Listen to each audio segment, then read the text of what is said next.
Hello my friends, I'm Rich Larson and I'm the IRC Tire Guy. Today we have a bike and a brand that I am very excited to test. We have the Rieju MR300 Ranger. Now, this is just the beginning of my tests with the Rieju. I want to continue to test these bikes, hopefully test the full range.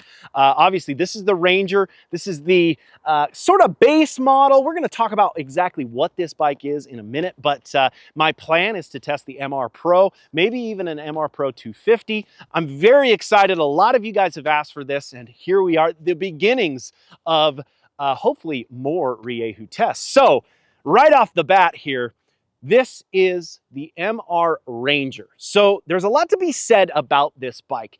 It's sort of like the Beta X Trainer. A lot of you guys have asked me to test an X Trainer. I've put a little bit of time on a few people's X Trainers at clinics that I've done. This is sort of like the X Trainer, but I would say it's a little bit more aggressive. It's a little bit more put together for the single track trails, for the technical riding, whereas the X Trainer's quite soft and almost feels like closer to the trial side. This feels closer to the motocross or enduro side, if that makes sense. The big thing that I feel on this machine is the size, okay? It's quite small. The seat is cut.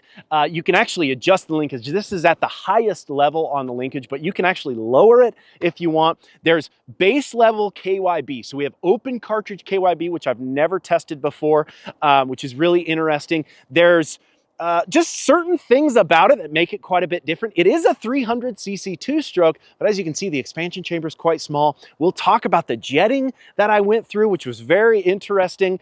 I haven't rode this bike that much, okay? I've put it around in the street, you know, kind of doing a couple wheelies, trying to jet it. I wanted to get it dialed in before I come out here and actually put a little time on it and give you guys my live review of the machine as I'm riding it, what I'm feeling, putting it through the paces on different obstacles, doing some hill climbs. I've actually cut in a really good turn track out here that's quite challenging. So we'll see how this suspension and how this smaller machine, kind of smaller machine, can handle all of this stuff that I'm going to throw at it today. It's going to be a lot of fun, and yeah, let's get right into it. Let's pull this thing off of this boulder. That's kind of the most technical riding I've done, is put it on this boulder, and let's feel what this machine is, and I'm going to walk you guys through exactly what I'm feeling as I test it. Here we go. All right, guys, so right away, when I get on a brand new bike, what I want to do is make sure it runs the way that I want it to. So I have made some jetting adjustments, and we're going to talk about that in a second, but I want you to listen to exactly what this bike sounds like. First, listen here. And then we're going to go in and see if we can find one note. Right there. That's exactly what you want your bike to sound like. Smooth, controlled, one note on that low power. This is where I ride the bike so much. In technical terrain, we're always keeping that steady throttle and actuating movement with our clutch, and we want that smooth delivery of power, because everything I'm doing is essentially distributed right by the clutch. So listen to the bike here. Oh yeah, nice and smooth. Now, I got on this bike and it's a 36mm key carb, right? So this is the carb that I use all the time. This has been on the betas. This is like the best carb ever. So immediately I thought, let's put a Suzuki needle on it because it's a 300. It's a 36mm carb. Let's do it. Put a NECJ needle, which is a killer needle for every bike that I've ever rode, and it was just so rich. And originally, right off the bat, it was very rich, and I was like, man, I can't believe that the Suzuki needle's rich. So I went back to the stock and put the clip position up a few. It was on 4th clip. I went to 2nd clip from the top. That cleaned it up so much. But then on the main, I noticed it was it would almost like go up through the power on the needle, but then we'd get into the main and it wouldn't rev out. So I want you to hear on the needle, it sounds great. We can maybe do a little wheelie action here. Nice snappy power. Low, controlled. Listen to that bike. Yeah, that's what we want to feel. That's the stuff right there. She wheelies all right. Nice. Low power, that's all needle, right? Listen as I hit this rock here.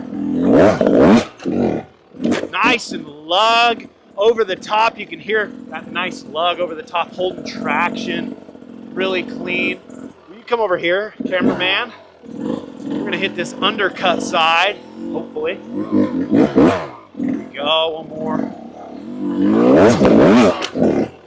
Almost run over Rome. What are you doing, boy? Nice. Feels good. Super solid. Super controlled. I mean, just also the ergos of this thing. I feel like we definitely have control.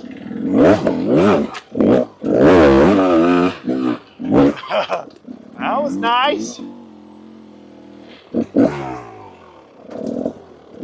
Little concrete barrier action here. Ooh, almost fell in the hole.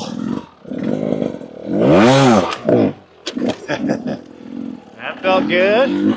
Again, this is all needle, right? I'm using mostly the needle here. Let's see if we can get a splatter. Not bad. I mean, I'm telling you guys, I've rode this bike for 5 seconds. So you're literally seeing the first time that I'm actually putting time. I did a couple wheelies, but now I'm actually putting time on this bike, and I feel pretty good. I'm liking it. Now, I mentioned the main. I opened it up, and we were at a 160, which was very surprising to me. I mean, most of the time here at this elevation, we're around 165. And this is a 300, right? So I'm like, 160. And I felt like it was just topping out. Like it would get so burbly when I'd get onto the main when I was full wide open. And I go, man, I'm 99% sure that it's rich, but I'm always afraid to go leaner, especially if I don't know the bike. And that lean was really surprising me. So just to be safe, I went up to a 165, ran it. It ran worse, went back down to a 158 and tested that. It was still very lean, or it was still very rich. So I went from that 158 to a 155, started to clean up a lot more. 155 is crazy small for a 300 that's key and carb. So I'm like, man, this is kind of surprising that it's so rich just from the factory. So I went ahead and put a 155 in. It started to clean out. And I'm not going to lie to you guys, I feel like we could go even leaner, possibly a 152 or even a 150.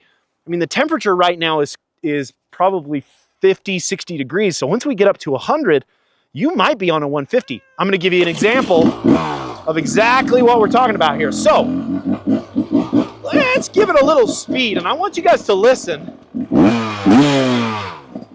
We're going to go from the needle onto the main. Oh, that was bad. You guys could hear that, right? Went from the needle onto the main there. It sounds good until I get on full bore. It didn't like that. Now, it starts to clear out the more I ride it, but let's give it a little hill climb and see if we can really get it to clear out. Climb here. As you guys can see there, and we'll just do it, it's getting cooler as we get deeper into the evening. We saw some dark clouds rolling in. So the temperatures are actually dropping. I'm 100%. I need to go leaner on the main, and it's at a 155, which is, again, is just really surprising to me.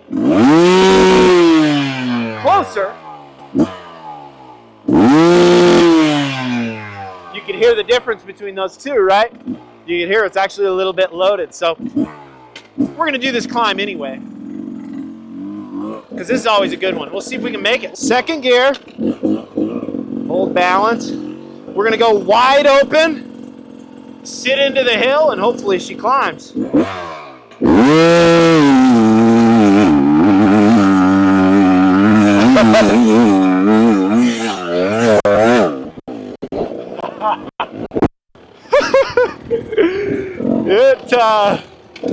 It wasn't having that. so crazy.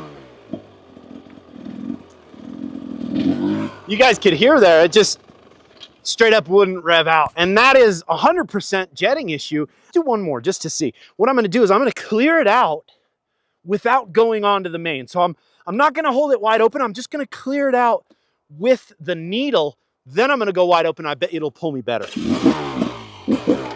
This kind of stuff is really fun to me though. See that's all needle. I'm not getting onto the main there. And it revs out great like that. Oh yeah, it revs good there. Once we get to the main, it doesn't like it very much. So again, I'm kind of riding in a leaner spot to clear the bike out completely, and then we're gonna go directly to wide open. Hopefully we can get it to climb this better. Same thing, second gear, balance, holding it wide, sitting into it. I might not even go to wide. I might go 3/4 because I think it'll pull better.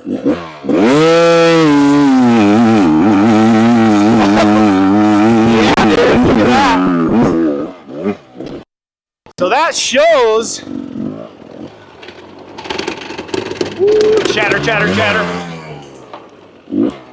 That shows this thing is too rich on the top. That was really impressive there. I actually held it at about 3/4 throttle and it pulled me way better. No dabs the whole way up that. I mean, that's a nice little 45-degree slag pile, right? So it's a fun little climb to do and test on this thing. Now, we got to hit some obstacles. You guys saw me do a little goofing over there. Let's go find something a little bigger, see how it feels. I'll talk about the ergos of this thing, and then let's get to some turn track as well. Let's do it. All right, guys, so as I was talking about, we broke down some jetting specs.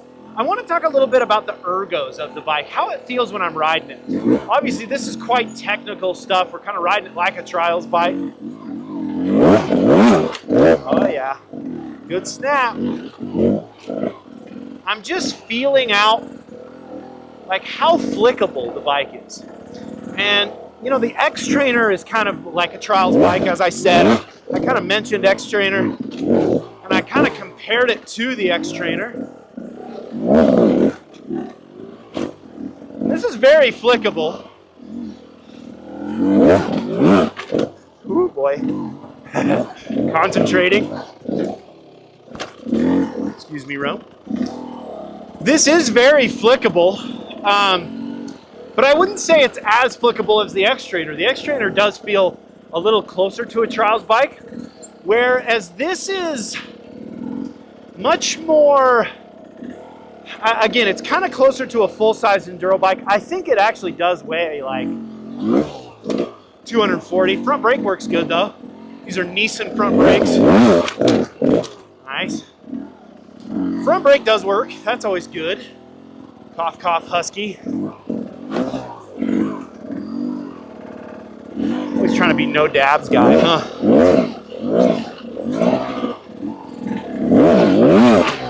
Oh boy. I mean, that's just impressive straight up.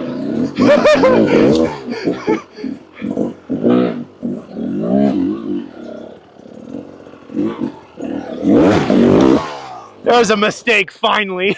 That was awesome. You guys can see I'm pretty dang comfortable on this thing. Again, this is the first time I've actually rode it. That was cool. Stall it, refire it, don't dab. It's still a 5 in trials, right? So yeah, there's a lot to be said here. One thing, just right there, I got onto the power. That was actually a rich bog. So that to me means I need to go to a 35 Pilot. This has a 38 in it. Actually, this might even have a 35. I need to go to a leaner Pilot as well. So again, this is just really surprising. At this altitude, at this temperature, it needs to be a lot leaner. It's running very rich. I made some adjustments that made it a lot better, but it could actually get better. You guys see how good I'm riding it. I mean, I feel like I'm riding it pretty dang good. I'll let you be the judge of that. But I feel like I'm riding it pretty dang good, and I think we can make it run even better. Now, back to the ergos, it doesn't feel like a trials bike. It does feel like a full-size bike. I think it is like 240 pounds. It is flickable. I can move it around okay. I would say I can't move it around as good as a Beta X Trainer. I know I made that comparison to the Ranger, but there's certain things about this that just feel maybe a little more stout. And the way that Rieju is marketing this is a bike for the everyday rider, the guy who can just go out and hit the single track and isn't looking for the bling and the gnarliest stuff. And obviously, it's very, very capable. This bike is super dialed on some of these obstacles. I feel great riding it.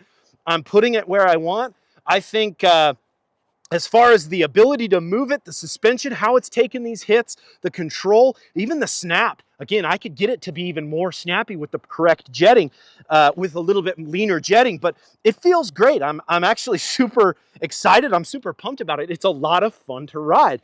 So how about we move on? Let's hit one more little obstacle. We'll try to get a little bigger, and then we got to hit this turn track. We got to see how this suspension, this is open cartridge KYB. I haven't tested this, so I want to see how the open cartridge stuff reacts to this gnarly turn track that I've set up.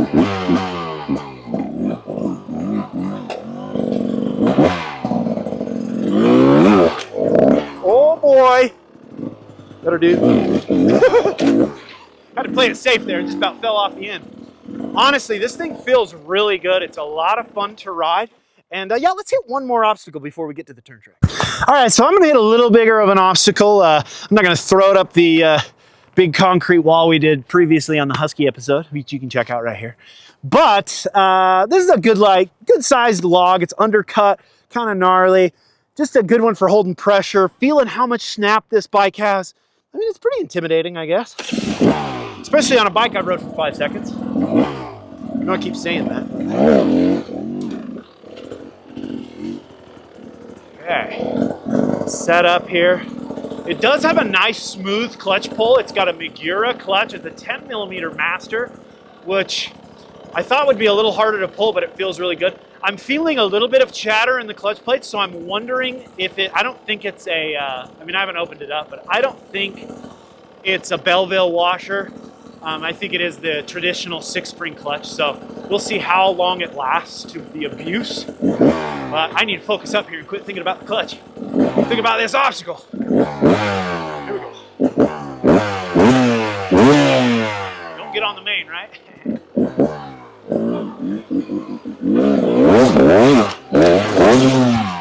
Oh boy! That was a little bit scary. So that's interesting.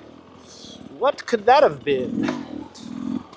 Well, I felt like I did everything right there, but as soon as I hit it, the rear tire compressed and rebounded pretty heavily off of that. It felt like I almost bottomed coming in with the rear tire. So, it's always scary. Let's try that one more time. Might have to hit my front a little harder, maybe get a little extra lift.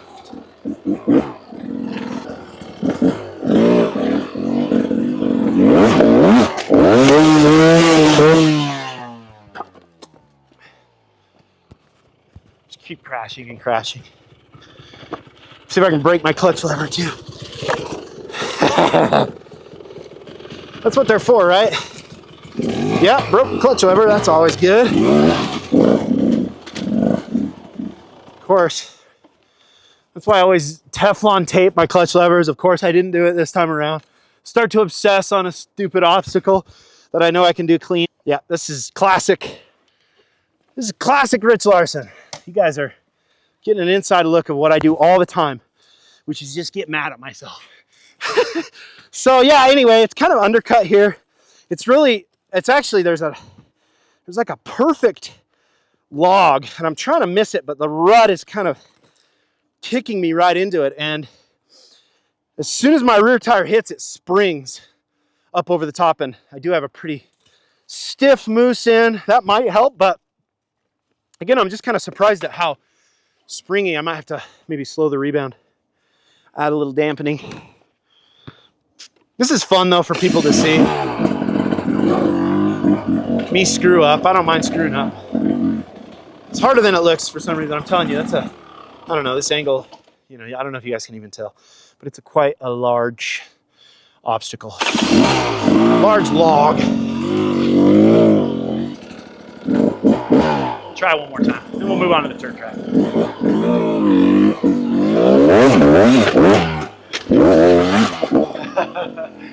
Knew I could get it decent. Ran into the side of the hill there, but that's just the way it goes for me. I'm one of those guys that's like, gosh, I gotta be able to do it good. Hope you guys can tell on video. It probably doesn't look that bad on video, but.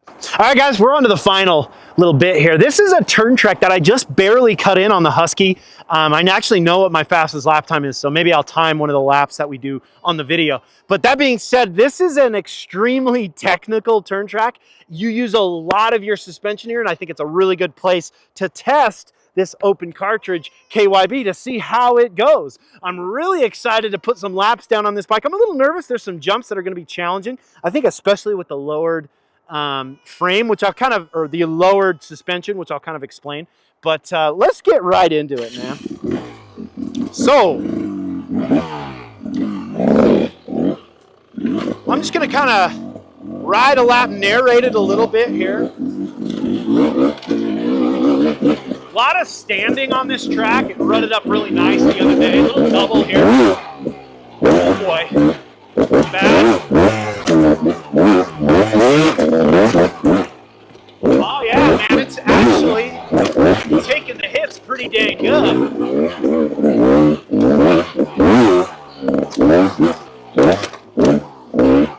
Rough corners here. Nothing. Literally no rest on this track. It's basically like hitting a bunch of whoops non-stop. Oy! I didn't knock my bike off there. A little tougher to clear there. Into a corner. That was nice. Oops, 90. Screw that up a little. Stand up through this. Oh, that's a tough one to clear. I gave it everything she had there. Didn't quite get it. Oh boy. I'm using all the suspension right now. But it is handling it. I'd say the average guy probably isn't going to work the bike this hard. Oh, nice. Screw that up.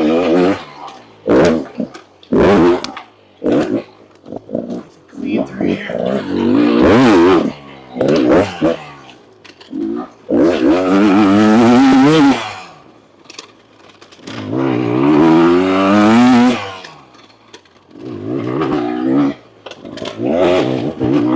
That was better.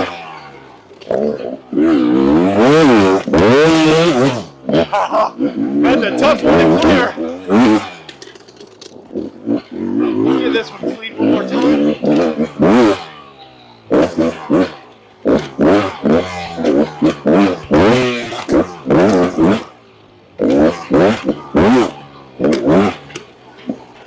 Let's see, give me one good lap here.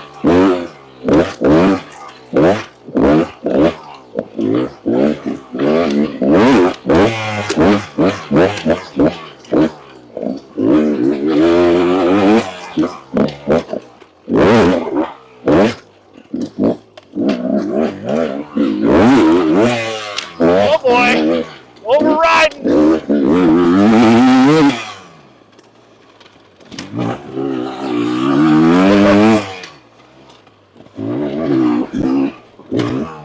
Oh boy.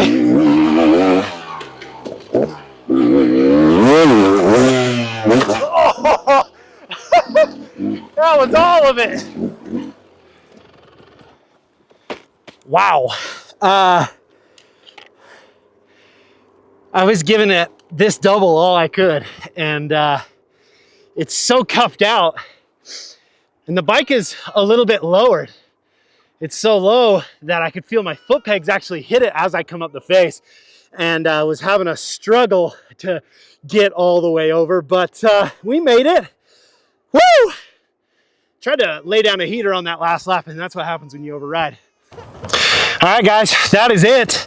You can tell, I mean, I'm working this bike hard. Honestly, I think I'm working it harder than the average guy would, but we're putting it through its paces already. And it's actually performing quite well. I'm pretty impressed with the stock open cartridge KYB. I will say it's better than any open cartridge WP that I've ran. So that's saying something. This is pretty dialed in. This is a gnarly track. I kind of made it to be as miserable as possible, right? I wanted it to just kind of be nonstop, no rest. I'm breathing hard. I did a 30-minute moto the other day on this. I'm running a little harder pace, right? Because I've got the camera on me, so I'm trying to look cool. But this has been a lot of fun. This bike has performed very well. I'm pretty excited about continuing testing on this machine. I think we get it jetted, it's going to be even better. This makes me really excited for the Pro Series, for the MR Pro 300. That bike's got to be unreal, right? So I'm very excited to get into the Rieju testing. These bikes are really neat, and it's cool that it was kept alive after KTM took over the gas. This was originally the gas frame and all of that before gas was KTM. And I'm glad that Rieju kept it alive, and they're actually developing. I've heard that they're going to make some changes to it as well. So it's like another brand. It's another competitive brand in the hard enduro space. And it's just really exciting to see the growth of the sport, the growth of enduro, hard enduro, anything technical, anything tough. I love it. And Rieju has delivered on their machine. It's been a lot of fun to ride. Like I said, I'm going to give you guys more content with this machine, and hopefully we can get on those pros. So like this video, subscribe. Make sure you guys are following us on Instagram at IRC Moto, my personal Instagram page at Rich511. And until next time, it's raining. I got to get out of here. Keep shredding.